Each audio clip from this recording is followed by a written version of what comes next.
Olá a todos e todas. Meu nome é Silvia Braco, eu sou psicanalista. Há muitos anos eu me dedico a trabalhar com populações que vivem em situação de exclusão. Tenho um mestrado nesta área, né, que se chama Entre os Muros da Favela, Considerações sobre a Escuta de um Psicólogo Clínico. Também faço parte da Sociedade de Psicanálise de São Paulo e sou coordenadora da área de saúde do Ateliê Escola Caia, que é um trabalho sobre o qual eu vou contar um pouco aqui para vocês. Desde o fim de 97, o Acaia ele se ocupa da população que vive, em sua maioria, nas favelas no entorno do CEAGESP. O CEAGESP é o grande centro de abastecimento de frutas e verduras de São Paulo. São famílias vivendo em condições de alta vulnerabilidade social, pouco estruturadas, onde 75% das crianças têm pais, irmãos ou parentes próximos ligados ao tráfico de drogas ou no sistema prisional. Desde o início de 97, a gente atua como um contraturno escolar, mas a partir de 2017, funciona na sede do Ateliê Acaia uma escola experimental em tempo integral, com aulas regulares e oficinas, como artes, marcenaria, música, biblioteca, capoeira, entre outras, e a oficina dos sentimentos, que é um trabalho psicoterapêutico no qual eu vou me deter um pouco e contar para vocês o que faz um trabalho de um psicanalista dentro da escola, no caso do Ateliê Escola Caia. Num programa que pretende articular educação, saúde e cultura. Bom, além disso, a gente tem trabalho com jovens e adultos e também nas favelas com as quais a gente trabalha com a população que vive nessas favelas no entorno do CEAGESP, a gente tem 2 postos que funcionam diariamente, denominados Barraco Escola. Tá? Isso eu vou contar um pouquinho para vocês como funciona o trabalho no Acaia. Tá? A ideia, quando a gente fala que a minha aula chama Ateliê Escola Caia, reunindo saberes e fazeres. A ideia é que os trabalhos e as funções, elas se complementem. Então, assim, todas as rotinas criadas, a organização da equipe, os espaços de expressão, de cuidado, eles funcionam como um enquadre, um contorno que favorece simbolização, estruturação emocional e também transmissão de conhecimento. Como destaca a Elisa Bracher, que é diretora e fundadora do Acaia, os fazeres e os saberes andam juntos. Eu pretendo articular alguns trabalhos realizados no Acaia, destacando a potência da escuta psicanalítica e do fazer como ferramentas de expressão e de inclusão. Nesse slide, vocês podem ver um organograma aí que fala de todos os trabalhos que a gente realiza no Acaia. Eu não vou me deter neles aqui, mas depois, detalhadamente, vocês podem olhar e ver tudo que envolve o trabalho que está em torno do nosso aluno frequentador. Eu acho interessante falar um pouco sobre a região. Tá? A gente está numa região de São Paulo que, diferente das segregações que existem entre periferia e centro, aqui as segregações se dão muro a muro. Tá?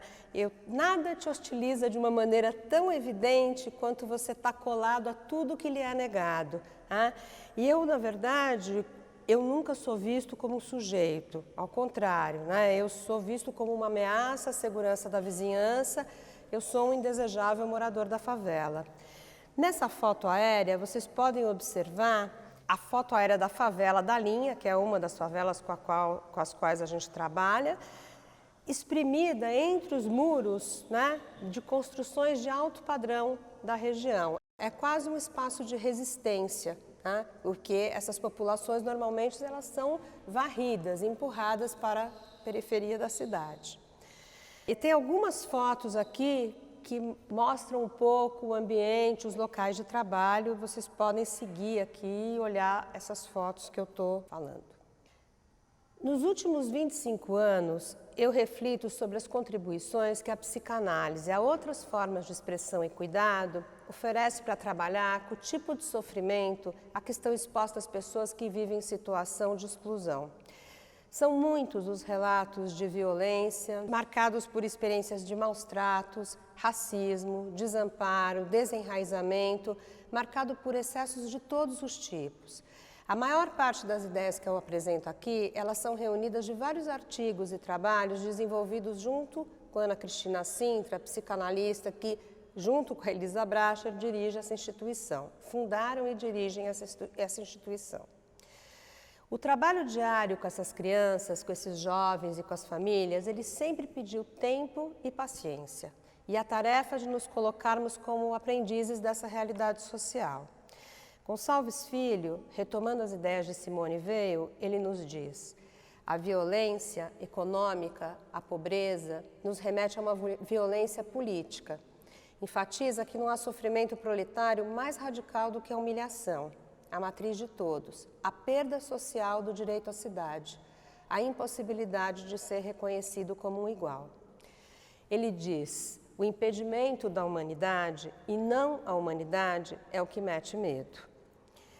A humilhação, nesse caso aqui, quando a gente está pensando na questão da humilhação, eu estou pensando na humilhação como uma modalidade de angústia. Né? A ideia trazida pelas reflexões do Gonçalves Filho, do Moura, que é um professor da USP.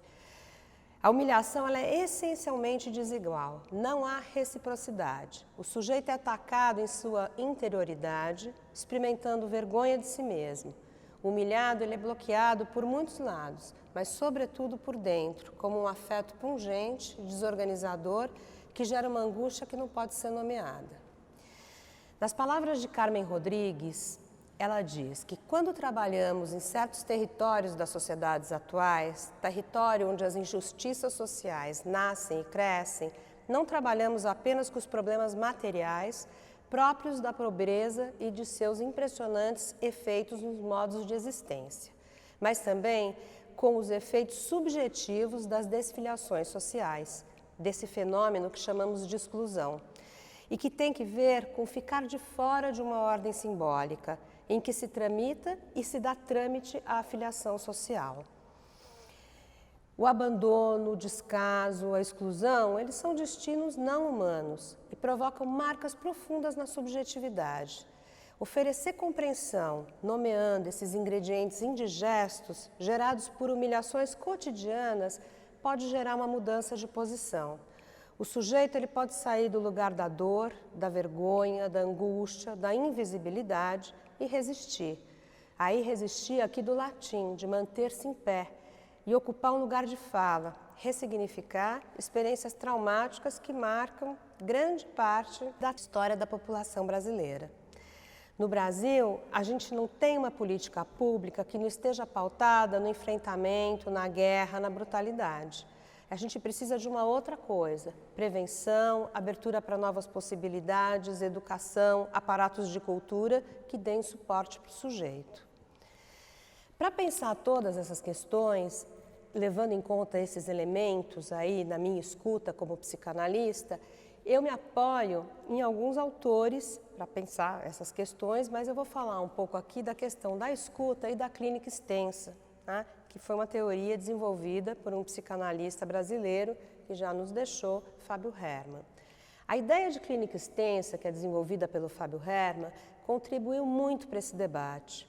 Ele fala de um movimento que se estende um método psicanalítico para o mundo, para qualquer produção humana, para situações que vão muito além do consultório. A psicanálise proposta pela teoria dos campos, ela é concebida nas diversas situações em que for possível a aplicação do método psicanalítico e se dá sempre que haja a possibilidade de um encontro humanizador, aonde você estiver. Ao compreender que o método é invariante, não muda, mas a modalidade de intervenção, né? A técnica é conjuntural, a teoria dos campos, elas nos ancora para a gente pensar diferentes enquadres para uma intervenção clínica que o método possibilita. Tá? Então, a gente pode trabalhar com diversos dispositivos clínicos nos quais a escuta pode acontecer e favorecer processos de transformação subjetiva. Eu vou falar um pouco aqui do trabalho psicoterapêutico que a gente realiza dentro do ACAIA. Como eu falei para vocês, o ACAIA é essa escola de educação integral que reúne ateliês de fazeres, além vamos dizer assim, da parte da educação formal que está prevista no currículo. Tá? A Oficina dos Sentimentos é mais um desses ateliês livres, que oferece cuidado, escuta e acolhimento. É um lugar de encontro, né, com o outro e consigo mesmo, estabelecendo diversas formas de expressão dos afetos, construindo pontes aí entre a realidade interna e a realidade compartilhada. O brincar é a língua da criança, é o seu idioma mais genuíno, é como ela se apropria do mundo, aprendendo a se relacionar e comunicar emoções e sentidos. Nesse espaço, que é um espaço que funciona semanalmente, e ele é em grupo, é oferecido uma escuta mediada por um psicólogo, uma psicóloga, que acolhe e traduz esses elementos, permitindo que a criança se organize para expressar seus medos, angústias, dificuldades e principalmente contar com alguém confiável que acompanha, apoia e sustenta esse processo. A gente observa que as crianças que lidam precocemente com a questão da desigualdade social, elas trazem marcas profundas na forma como elas se apresentam. Encontrar forma de nos comunicar com esses elementos e buscar outros caminhos de expressão que não sejam só por agitação, desorganização, comportamentos violentos, relações agressivas, tá? É um estímulo permanente. Entender a violência como um padrão de comunicação é um desafio que é muitas vezes banalizado. É interessante observar os deslocamentos possíveis quando esse afeto passa a ter um caráter de violência que se comunica, e principalmente quando isso é apoiado e suportado pelo outro.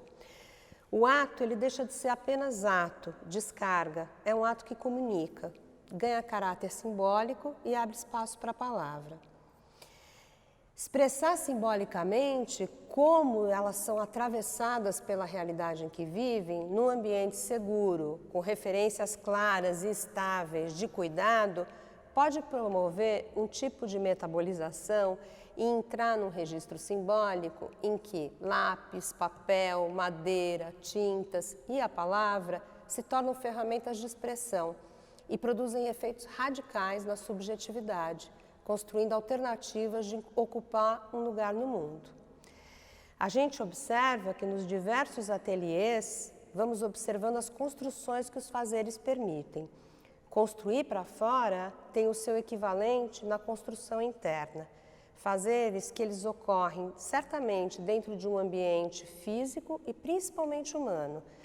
Pode oferecer superfície adequada às necessidades de cada percurso. Eu trago algumas fotos da oficina para vocês terem uma ideia ali dos trabalhos que acontecem.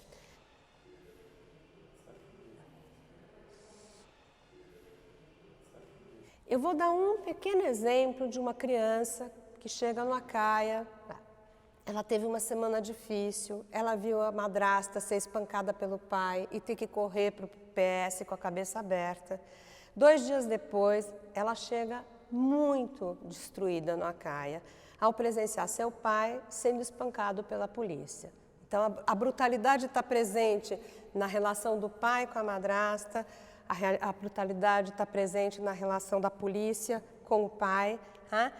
E ela fica tentando dar um sentido. Ela diz, ele só empurrou o meu irmão para buscar um casaco, porque estava frio. O pai é o que resta para 3 irmãos que perderam a mãe há 2 anos. Depois de ser recebida e acolhida inicialmente por 2 educadores, ela chega na psicanalista. Depois de muito choro e consegue trazer um pouco a experiência que ela tinha vivido, ela vai para o ateliê de artes, onde ela faz essa cirurgia na tentativa de cuidar e principalmente dar representação para toda a dor da semana, uma fratura exposta. Foram vários os profissionais envolvidos para sustentar a desorganização familiar e os efeitos nela produzidos. Vocês vão ver a foto do ateliê, quando ela faz essa representação no próprio braço da fratura exposta. Dentro das favelas, a gente tem 2 postos que trabalham diariamente, que chamam barracos escola. O propósito dos barracos é entender a lógica de funcionamento da população que a gente atende. Isso é uma questão fundamental quando a gente vai trabalhar com as pessoas que vivem sob determinadas lógicas que são muito diferentes das nossas. Né? Está em contato com as famílias mais desorganizadas, que precisam de largueza de horário e rotina e, principalmente, não se sentem autorizados a saírem das vielas e frequentarem outros espaços. O barraco, dentro da favela, de porta sempre aberta, mais silencioso, convida a aproximações e ao convívio em um espaço neutro e protegido, condição muito rara em ambiente como os da favela.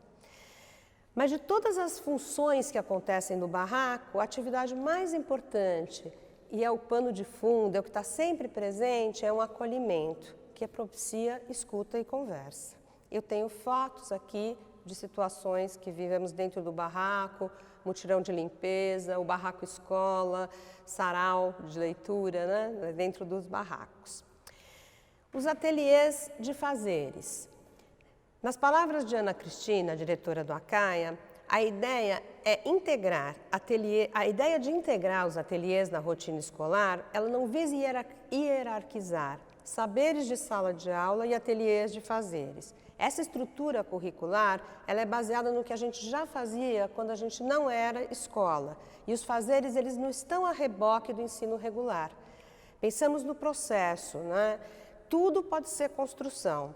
Linguagem, narrativa, que levem as crianças nesse processo de nomear experiências, ampliar seu repertório de expressão, se organizar interna e externamente. E, obviamente, também adquirir conhecimento. Eu vou trazer uma série de fotos aqui que mostram um pouco da rotina dos ateliês. Vocês vão observar que a criança ela tem uma série de atividades que são fixas na rotina escolar, mas ela também tem a situação dos ateliês que envolve a escolha, que a gente busca aí de uma autonomia mesmo da criança que vai fazendo esse processo, aí, seu próprio processo dentro do currículo escolar. Então, nós temos aqui fotos do ateliê de artes, ateliê de marcenaria, atividade de ciências, música e oficina de sons, capoeira e biblioteca, práticas de linguagem, entre outros. Bom, para fazer tudo isso, a gente conta com uma grande equipe, muito dedicada, né, e que está muito disponível e aberta para receber esse outro na sua desordem, na sua desorganização. Então, assim, uma das coisas, e extrair daí a potência que a gente observa quando a gente oferece espaços de cuidado, de educação, de formação, de acolhimento. Essa equipe ela é formada por professores, psicólogos, cozinheiros, artistas, porteiros, equipe de manutenção, mas acima de tudo, todos somos educadores dentro do Acaia. Luiz Moreno, colega psicanalista, recuperando as ideias de Hannah Arendt, diz que o trabalho do educador é proteger a criança do mundo e proteger o mundo da criança. Não se entrega a criança nas mãos do mundo, mas também não se entrega o mundo nas mãos da criança. Em ambos os casos, se isso ocorre, o desastre é total. Digamos então que o educador não está nem de um lado nem de outro. Ele está no meio, numa mediação, numa tradução que é essencial para o desenvolvimento do sujeito. Por vezes, essa é uma situação muito difícil que gera angústia e impotência, pois a gente está no campo da desmedida, o que gera transbordamentos frequentes. Você foi preparado intelectualmente para uma função e deve estar disponível para outras, que exige leitura de contexto o tempo todo, tendo que conter uma criança que não consegue estar nas atividades, lidar com a violência expressa em comportamentos explosivos, mas fundamentalmente sensível ao contato humano. Você tem que ser ágil, entender as demandas que estão postas e poder sustentar uma desorganização presente no ambiente, que está sempre presente no ambiente e que exige trabalho em equipe e suportar a angústia que isso provoca. Nesse sentido, o trabalho de uma instituição que se propõe ao enfrentamento desse tipo de questão, ele precisa de uma rede de apoio que suporte esses excessos em escala. A criança ela pode ser sustentada pela escuta do psicanalista ou de um educador, que por sua vez é amparado pela instituição. São muitas as camadas de proteção presentes para receber o outro na sua desordem, com sua dor e poder nomear os sofrimentos que estão em jogo. Nessa direção, a relação da área da psicologia com a equipe é constante. Nos espaços de discussão de situação de trabalho, presentes em sala de aula e ateliês, pensando no que podemos aprender nessa troca e principalmente buscar estratégias e a melhor forma de estar com as crianças e com os jovens. O que importa para nós, enquanto psicanalistas, seja no trabalho das oficinas ou na supervisão de equipe, é entender o quanto o trabalho nas vielas, nos barracos, na sede, exercem função terapêutica e fundam clareiras de humanização. Pensar na companhia de alguém é sempre o que possibilita a elaboração psíquica. Se a gente está falando num trabalho que envolve um enquadre a céu aberto, trata-se sim de usar as ferramentas essenciais do método psicanalítico da maneira como ele se faz possível em qualquer lugar que a gente for convocado. Tá? A Elisa Bracher, a diretora fundadora do Acaia, ela define o Acaia como um lugar de estar. Nas palavras dela, esse grande ateliê de fazeres muitas vezes permite que a criança tenha uma percepção muito clara de si mesma e de si em relação ao grupo. Propor um modo de atuar coletivamente, uma relação desimpedida com os materiais, acompanhada por uma equipe, aliada num fazer que recoloca o sujeito no lugar de sujeito, constrói história, narrativa e possibilidades de futuro. Esse resultado exige tempo largo e está dentro do sujeito, pode demorar a sair.